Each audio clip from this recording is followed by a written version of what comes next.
लोग समझेंगे अशांत आवर्ती दशमलव प्रसार को भिन्न में बदलने का तरीका। अगर आप इस टॉपिक को नहीं समझ पाए हैं अब तक तो आप इस वीडियो में बने रहिए। इस वीडियो के खत्म होते ही आपको ये टॉपिक इतना अच्छे से क्लियर हो जाएगा कि जब भी आपको क्वेश्चन दिया जाएगा तो आप बहुत ही मजे से उस क्वेश्चन को करेंगे और आपको बहुत अच्छा लगेगा क्वेश्चन को सॉल्व करने के बाद। क्योंकि ये जो क्वेश्चन होता है थोड़ा लेंदी होता है, इसलिए बच्चे थोड़ा डर जाते हैं, लेकिन डरने की कोई जरूरत नहीं है। आप मेरे चैनल पे आ गए हैं तो आपके डर को मैं दूर करूंगा, क्योंकि मैं सिर्फ उन्हीं पॉइंट पर बात करता हूं जो पॉइंट बच्चों के लिए वीकनेस होती है। अगर आप अपने वीकनेस को दूर करना चाहते हैं तो आपको इस चैनल पे बने रहना चाहिए। और एक बात, जो भी आप लोगों को टॉपिक समझ में नहीं आ रहा होगा इस चैप्टर में या किसी भी चैप्टर में, तो आप उसे कमेंट में जरूर लिखा करें, क्योंकि मैं अपने हिसाब से जो इम्पोर्टेंट टॉपिक्स होते हैं उन पर वीडियो बनाता हूं और उन पॉइंट पर स्ट्रेस देता हूं जो बच्चों के लिए टफ होता है। लेकिन बहुत से बच्चे ऐसे होते हैं जिनको कुछ और भी टॉपिक्स होते हैं जो उनको समझ में नहीं आता है, तो जब तक वो बताएंगे नहीं तब तक जो है मैं उस पर वीडियो नहीं बना पाऊंगा और वो प्रॉब्लम आगे चलती रहेगी। तो आपकी जो समस्या है उस समस्या को समझने के लिए आपको क्या करना है, अपने टॉपिक को बताना है जिस टॉपिक को आप नहीं समझ पा रहे हैं। अगर उसको बताएंगे तो मैं उसको क्या करूंगा, अच्छे से समझाऊंगा। अगर अच्छे से समझाऊंगा तो आपकी प्रॉब्लम भी दूर होगी और मुझे भी इंटरेक्शन आपसे मिलता रहेगा। तो चलिए देखते हैं कैसे इस टाइप के क्वेश्चन को करनी है। तो जो भी संख्या दी जाएगी सबसे पहले आप ये पॉइंट याद रख लीजिए कि आपको उसको x के बराबर या किसी भी अल्फाबेट के बराबर उसको लिख देना है। जैसे कि यहाँ पे संख्या दी गई है 0.3333 और उसके बाद क्या आ रहा है, डॉट डॉट डॉट आ रहा है। तो इसको क्या करूंगा मैं, x के बराबर मान लूंगा। ये x के बराबर क्यों माना जाता है, क्योंकि मैथ में ये जो अल्फाबेट है ज्यादातर से देखने को मिलता है, इसलिए लोग इसको x के बराबर मानते हैं। अगर आप x में नहीं मानना चाह रहे हैं तो ये मान के भी कर सकते हैं, आपके इंटरेस्ट के ऊपर है। तो मैं इसको x के बराबर लिखूंगा। अब क्या करना है, x के बराबर लिखने के बाद अब आप लोग का अगला स्टेप क्या होना चाहिए, ये जो अगला स्टेप बता रहा हूं इस स्टेप को कोई नहीं बताता है। आप पूरे यूट्यूब चैनल पे देख लीजिएगा, जितने भी चैनल्स होंगे उनमें ये पॉइंट बहुत कम ही लोग बताते हैं। लेकिन अगर आप इस स्टेप को समझ पाते हैं तो इस टाइप के क्वेश्चन आपसे बनेंगे और बहुत अच्छे से बनेंगे। तो स्टेप क्या है, आपको क्या करना है, जो भी संख्या दी गई है उस संख्या में देखना होता है कि कौन सा ऐसा अंक है जो बार बार रिपीट हो रहा है। क्या बोल रहा हूं, दशमलव के बाद आपको चेक करना है कौन सा ऐसा अंक है जो बार बार रिपीट होता हुआ दिख रहा है, वो आप पहचानिए और उसको जो है फिर से लिखिए। जैसे ये था आप लोग का x बराबर, तो यहाँ पे इसको लिखेंगे और दशमलव के बाद जो अंक रिपीट हो रहा है उसको सिर्फ लिखिए और उसके ऊपर बार लगा दीजिए। जैसा कि इस संख्या में आपका क्या था, 3 जो था ये बार बार रिपीट हो रहा था, तो मैंने सिर्फ 3 को लिखा और उसके ऊपर मैंने ये बार लगा दी। अब क्या करना है, ये करने से बेनिफिट क्या होगा वो भी सुन लीजिए। इस ये करने से ये बेनिफिट होता है कि आपका जो अगला स्टेप होता है वो यहां से क्लियर होता है, और अगर ये स्टेप आप स्किप कर देते हैं तो आगे आपको प्रॉब्लम होगी, इसलिए इसको स्किप मत कीजिएगा। अब इतना करने के बाद दशमलव के बाद देखना होता है कि कितने अंक हैं। दशमलव के बाद कितना अंक दिख रहा है जिसके ऊपर बार लगा हुआ, तो सिर्फ आपको एक अंक दिख रहा है जिसके ऊपर बार लगा हुआ है। तो आपको क्या करना है, इसको लिख लीजिएगा। अगर एक अंक मिल रहा है तो 2 अंक अंक की सबसे सबसे छोटी संख्या लेनी, 2 अंक की सबसे छोटी संख्या, 2 अंक की सबसे छोटी संख्या लेनी है। ये मैं इसलिए लिख रहा हूं कि आप इसको नोट्स के रूप में रखें, आगे आपको ये काम आएगा। 2 अंक की सबसे छोटी संख्या लेनी है और और समीकरण एक में गुणा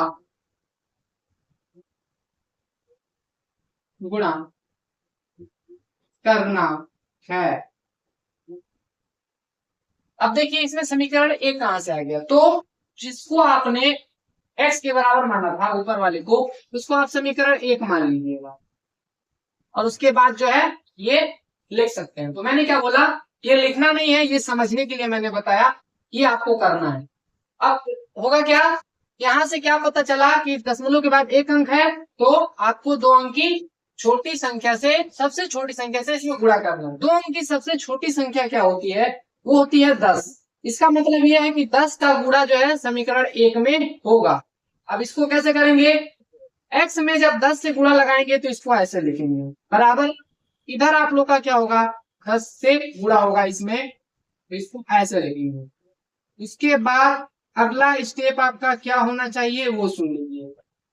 जब भी आप 10 से गुणा करेंगे तो एक चीज पाएंगे कि जिस संख्या के ऊपर बार लगा हुआ है, अगर एक अंक था, एक संख्या पर जो है बार लगा था, उसी को देखकर हमने क्या किया था, ये पता किया था कि दो अंक की सबसे छोटी संख्या से गुणा लगाना है।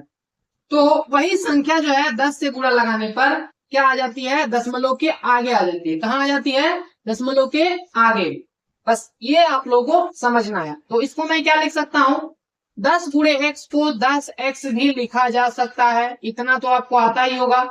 उसके बाद मैंने क्या बोला, जिस संख्या के ऊपर बार लगा हुआ है वो संख्या डेसिमल के आगे आ जाएगी, तो इसको लिखेंगे 3.333। उसके बाद आप लोग का डॉट डॉट चल रहा था। अब अगले स्टेप में क्या करना है, इसको आपको समीकरण नंबर 2 मान लेना। समीकरण नंबर 2 जिसमें आपने क्या किया, गुणा लगाया है, उसको समीकरण नंबर 2 मानेंगे। उसके बाद आपको समीकरण 2 में से समीकरण 1 को घटाना है। यहां पे लिखेंगे समीकरण, यहाँ पे समीकरण 2 से समीकरण 1 को घटाने पर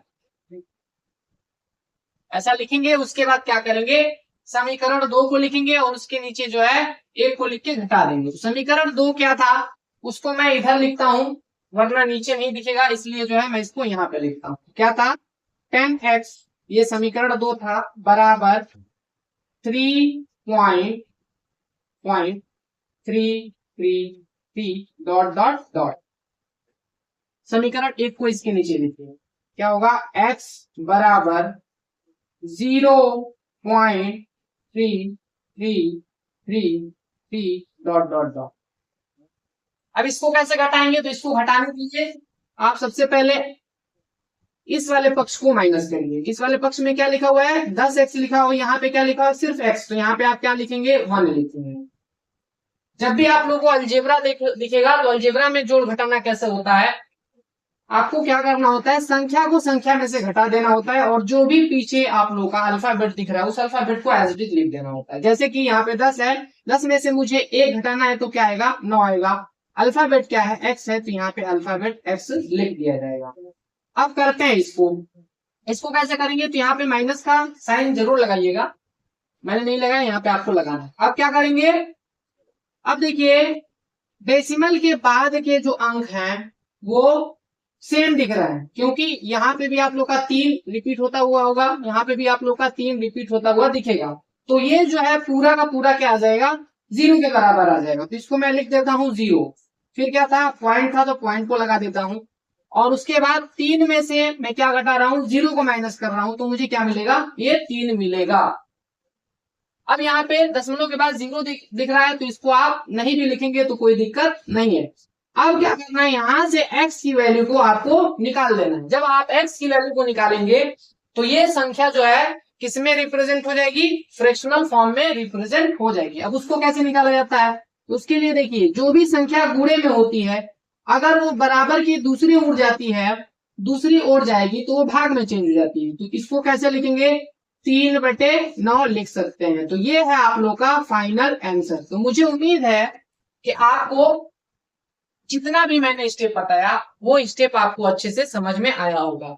और भी ज्यादा अगर आप चाहते हैं कि क्लैरिटी मिले आपको, तो उसके लिए मैं इस दूसरे एग्जाम्पल को भी सॉल्व करके दिखाता हूं। लेकिन उससे पहले आप क्या करिए, एक बार इसको खुद से करके देखिए, ताकि आपका कॉन्फिडेंस लेवल जो है बढ़ सके। और अगर आप नहीं कर पाएंगे तो मैं इसको अभी करके बताऊंगा, लेकिन आप पहले इसको प्रैक्टिस कीजिए। तो उसके लिए मैं आपको थोड़ा टाइम दे देता हूं।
तो मुझे उम्मीद है कि आप लोगों ने इसको कर लिया होगा। तो चलिए देखते हैं कि इस क्वेश्चन को कैसे करेंगे। जैसा मैंने बोला था वैसे इसमें भी करना है। सबसे पहले उस संख्या को x के बराबर मान लेना है। लिखेंगे माना माना x बराबर 0.2727 डॉट डॉट डॉट। इसका मतलब क्या है कि इस बार जो है 27 जो है ये बार बार रिपीट हो रहा है। इसको 27 नहीं बोला जाता है। जब भी डेसिमल के बाद आपको संख्याएं दिखें तो उसको जो है अलग अलग अंकों के रूप में पढ़ते हैं। जैसे यहाँ पे 2 है, 7 है, 2727 ऐसे ही ये पढ़ा जाएगा। तो दूसरा स्टेप मैंने क्या बोला था, सबसे इंपॉर्टेंट वाला जो स्टेप है वो अगर आपको लिखना आ गया तो समझिए कि आपको क्वेश्चन इस टाइप का आपसे इतनी आसानी से लगेगा कि आप सोच भी नहीं सकते हैं। तो इंपॉर्टेंट पॉइंट या इंपॉर्टेंट स्टेप लिखेंगे ज्यादा बेटर रहेगा। इंपॉर्टेंट स्टेप क्या है कि इसको एक बार फिर से लिखना है, x बराबर, और डेसिमल के बाद देखना है कौन सा अंक रिपीट हो रहा है। तो कौन से अंक रिपीट होते हुए दिख रहे हैं, 2 और 7। तो इसको लिखेंगे 2 7 और इसके ऊपर क्या लगा देंगे, बार लगा देंगे। इतना करने के बाद अब क्या सोचना है, यहाँ पे डेसिमल के बाद कितने अंक, 2 अंक है। अगर 2 अंक है तो 3 अंक की सबसे छोटी संख्या से दोनों पक्षों में क्या करना है, गुणा करना है, या इसको समीकरण नंबर 1 मान लेंगे। इस समीकरण 1 में 3 अंक की सबसे छोटी संख्या से गुणा लगाना है। तो गुणा लगाते हैं, क्या लिखेंगे, यहाँ पे मैंने क्या बताया था, जो भी आप कर रहे हैं उसको आप लिखेंगे। वैसे बोर्ड में नहीं लिखना है, लेकिन आप ऐसे दिमाग में रखने के लिए लिख सकते हैं। 3 अंक की सबसे सबसे छोटी छोटी संख्या संख्या से समीकरण समीकरण समीकरण एक में गुणा गुणा करने पर ये आपको दिमाग में रखना है। अगर आप इसको बोर्ड में लिखना चाहते हैं तो 3 अंक की सबसे छोटी संख्या ना लिख के आपको क्या लिखना है, यहाँ पे लिखना है 100 से गुणा करने पर। क्योंकि 3 अंक की सबसे छोटी संख्या क्या होती है, वो 100 होती है। तो यहाँ पे सबसे छोटी संख्या ना लिख के आप क्या लिख देंगे, 100 लिखते हैं। लेकिन मैं कॉन्सेप्ट बता रहा हूं, इसलिए मैं ऐसे सेंटेंस का यूज कर रहा हूं। और जो भी टीचर पढ़ाते हैं वो क्या करते हैं, वो डायरेक्ट वही लिखते हैं जो यहाँ पे मैंने बताया। 3 अंक की सबसे छोटी संख्या है उसको डायरेक्ट यहाँ पे लिख देंगे 100 और बोलेंगे कि 100 चंदा लगाना। तो बच्चों तक ये सही से कॉन्सेप्ट पहुंच नहीं पाता है और बच्चे जो है बार बार परेशान होते रहते हैं। तो अब क्या करेंगे, 100 से समीकरण 1 में गुणा लगा देंगे।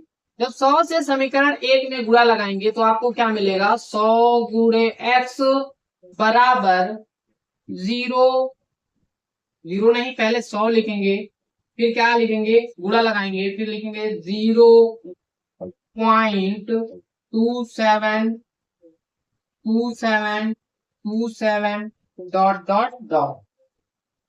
अब इसको गुणा करिए, क्या आएगा ये, इसको लिख सकते हैं 100x बराबर, यहाँ पे मैंने क्या बोला था, जिस संख्या के ऊपर बार लगा इसी को देखकर आपको पता चला है कि कितने अंक की छोटी संख्या से गुणा लगाना है।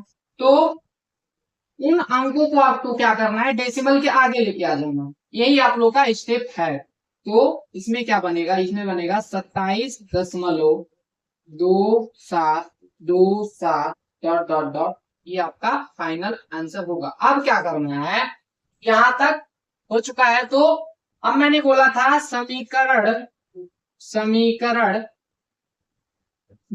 समीकरण 2 से समीकरण 1 को हटाने पर, समीकरण 1 को घटाने पर, उसको मैं ऊपर घटा रहा हूं, क्या लिखूंगा मैं लिखूंगा 100x बराबर 27.27 डॉट डॉट डॉट। और समीकरण 1 क्या था, समीकरण 1 है आप लोगों का x बराबर 0.2727 डॉट डॉट डॉट, ये आप लोग का 27 आगे तक चलता जा रहा है, ये था। अब क्या करना है, सेम प्रोसीजर आपको लगाना है, यहाँ पे संख्या से संख्या माइनस करना है। इसके नीचे कोई संख्या नहीं थी तो आपने क्या लिख दिया, इसके आगे कोई संख्या नहीं थी तो यहाँ पे आपने क्या लिया, 1 लिया। अब माइनस करिए तो यहाँ पे क्या आएगा, 99x, 100 में से 1 घटाएंगे तो कितना आएगा, 99 आएगा, और पीछे x लिख देंगे। अब इसको करिए माइनस, इसको जब आप माइनस करेंगे तो आपका क्या मिलेगा, 27 मिलेगा। क्या मिलेगा, 27। अब यहाँ पे x की वैल्यू निकाल दीजिए, x की वैल्यू क्या आएगी, 27 डिवाइडेड बाई 99, ये आपका आंसर है। अगर इसको आप सॉल्व करना चाहते हैं आगे भी तो आगे भी सॉल्व कर सकते हैं, क्योंकि ये 3 के टेबल में दोनों आता है। 3 के टेबल में कितनी बार में आएगा, 9 बार में आएगा, और ये 3 के टेबल में कितनी बार में आएगा, 35 बार में आएगा। और आगे इसको कट करेंगे तो 3 के टेबल में ये 3 बार में आएगा, और ये नीचे वाला 3 के टेबल में 11 बार में आ जाएगा। तो ये आप लोग का फाइनल आंसर है। तो मुझे उम्मीद है कि इस टाइप के क्वेश्चन अब आपसे बन पाएंगे और किसी भी तरीके का आपको डाउट अब नहीं रहेगा इस टॉपिक को लेकर।